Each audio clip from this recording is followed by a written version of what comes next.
네, 안녕하세요. 오늘은 유명 여배우 송혜교님의 사주를 풀어보려고 합니다.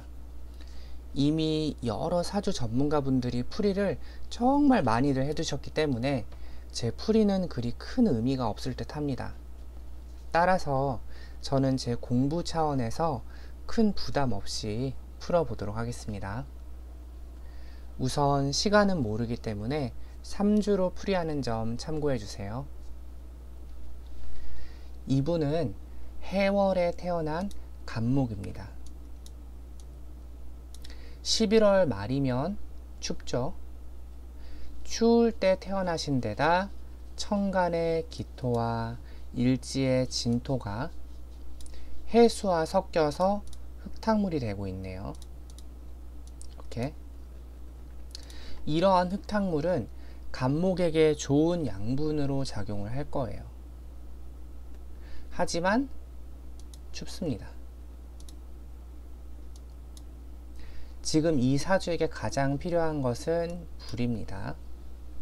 불은 이 사주의 춥고 습한 상황을 정리해 주면서 안정된 상태를 형성해 주니까요.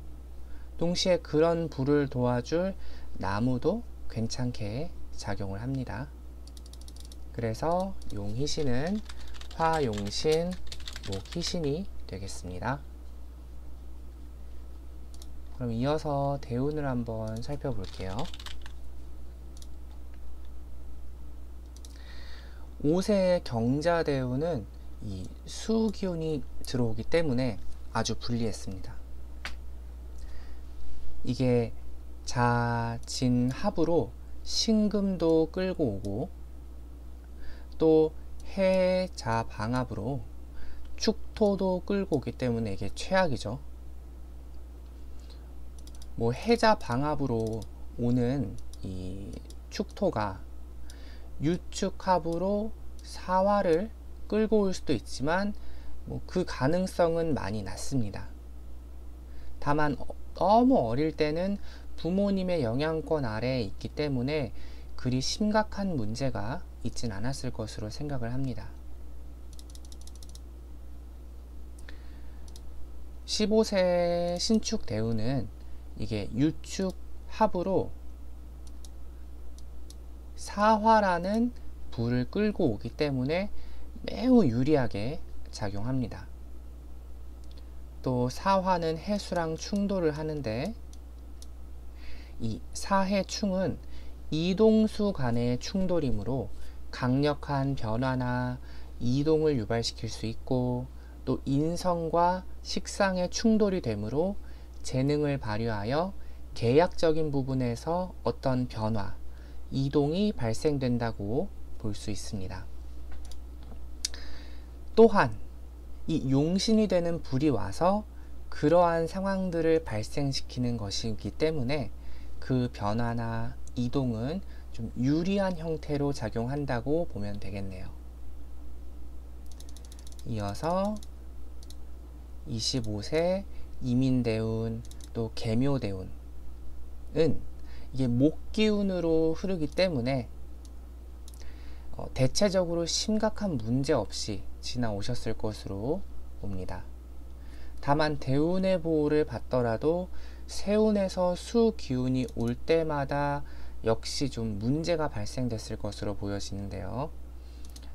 연도로 보면은 2007년, 2008년, 또 그리고 2019년, 2020년 이렇게 언급한 이런 시기들이 좀 굴곡이 있으셨을 것으로 봅니다. 뭐 그 밖에도 뭐 2009년 또 2021년도 안 좋기는 하지만 이게 유축합으로 사화를 끌고 와서 유리함이 있게 되므로 굳이 좀 얘네는 좀 제외를 하는 걸로 하는 게 맞는 것 같습니다. 그래서 지금은 유리한 2022년을 지나서 2023년입니다. 올해는 목기운이 굉장히 강력해집니다. 이게 계묘대운의 묘목이 계묘대운의 묘목이 명식의 해수와 만나서 허자로 미토를 끌고 온 상태인데, 거기에 세운에서 다시 묘목이 오니까 해묘미가 되고, 또 역시 계묘대운의 묘목이 묘진 방합으로 인목을 끌고 온 상태인데, 세운에서 다시 묘목이 와서 인묘진이 되고 있죠. 물론 이미 목기운이 강한데 묘진 방합으로 인목까지 끌고 올 가능성은 많이 떨어지긴 합니다. 그래도 인묘진 방합을 배제하더라도 목기운이 강력해지는 해가 되는 건 동일합니다. 이 유리함은 내년까지도 계속될 것으로 보여지는데요. 내년은 갑진년으로 역시 진해원진, 진해원진이 다시 한번 원진이 되어서 계약이나 재물적인 부분에서 이게 흙탕물이 더 강해지는 거거든요. 그래서 이런 쪽으로 어떤 문제가 발생되거나 예민해질 수 있다고 판단되네요. 그래도 대운 덕분에 내년에도 유리하긴 하겠지만 올해와는 좀 다르게 어떤 문제가 함께 발생될 수 있는 형태인 거죠. 이어서 2025년부터는 45세 갑진대운으로 들어가게 됩니다.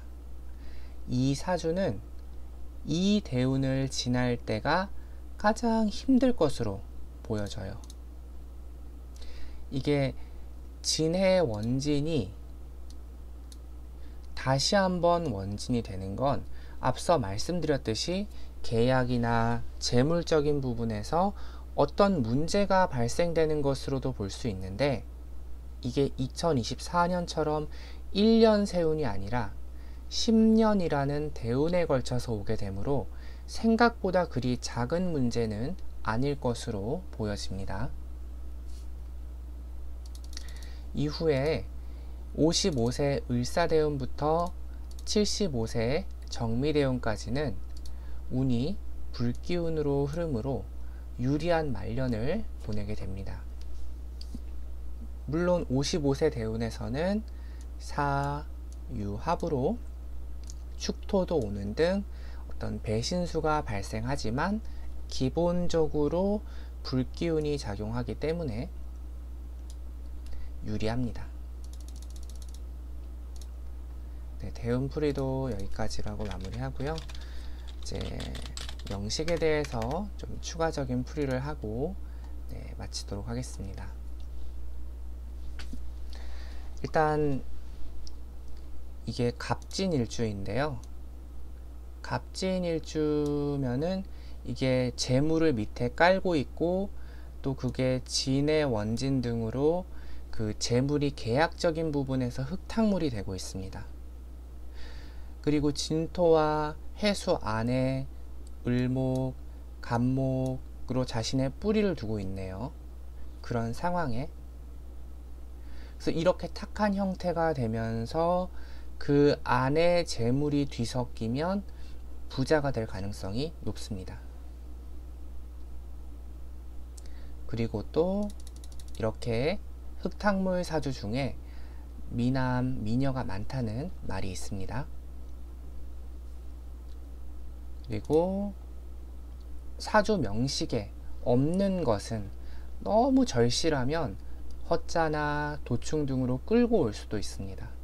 그래서 이 사주는 사화나 오화 같은 불을 허자로 끌고 올 수도 있는데, 이게 진의 원진의 작용으로 사주가 좀 탁해지면서 그 가능성은 떨어진다고 보고 시간에 불이 있을 것으로 봅니다. 또한 명식 자체에 불이 아예 없으면 대운이나 세운에서 불기운이 오더라도 이렇게까지 큰 발복은 불가능합니다. 즉 이 사주가 아니더라도 필요한 글자가 명식의 최소한 그 그 지장간에라도 있는 게 아니면 대운이나 세운에서 필요한 글자가 와도 좀처럼 발복이 되지 않습니다. 그리고 식상이 용신이 되므로 자녀복이 있게 됩니다. 자녀를 두게 된다면 사주 명식상 시간에 불이 올 것으로 판단되므로 여러 명이 아닌 한 명으로 봅니다. 그리고 금기운은 이 사주에게 관이 되고 좋지 않게 작용하므로 좀 남자복이 떨어진다고 볼 수 있습니다. 남자 사주의 목기운이나 화기운이 강한 분을 만나는 게 유리하겠습니다. 그리고 또 임목하고 묘목이 공망이 되는데요. 이제 임목과 묘목이 이 사주에서 공망이 되면 뭐 형제자매 또 뭐 지인이나 직장 동료 등 이 인복이 좀 주변 사람 복이 좀 떨어지게 됩니다. 이거는 운에서도 작용을 하는데요. 이게 목기운이 올 때는 그 운이 50% 정도 반감되어 들어온다 이렇게 보시면 되겠습니다. 그래서 이런 것을 공망이라고 하는데 공망은 없는 것을 의미합니다. 즉 있어도 없는 것이 되므로 나쁜 것이 공망이 되면 오히려 좋게 작용하기도 합니다. 네. 송혜교님의 사주 풀이는 여기까지 하고 마치도록 하겠습니다. 오늘도 시청해주셔서 감사합니다. 다음에 다른 풀이로 다시 찾아뵙도록 하겠습니다. 감사합니다.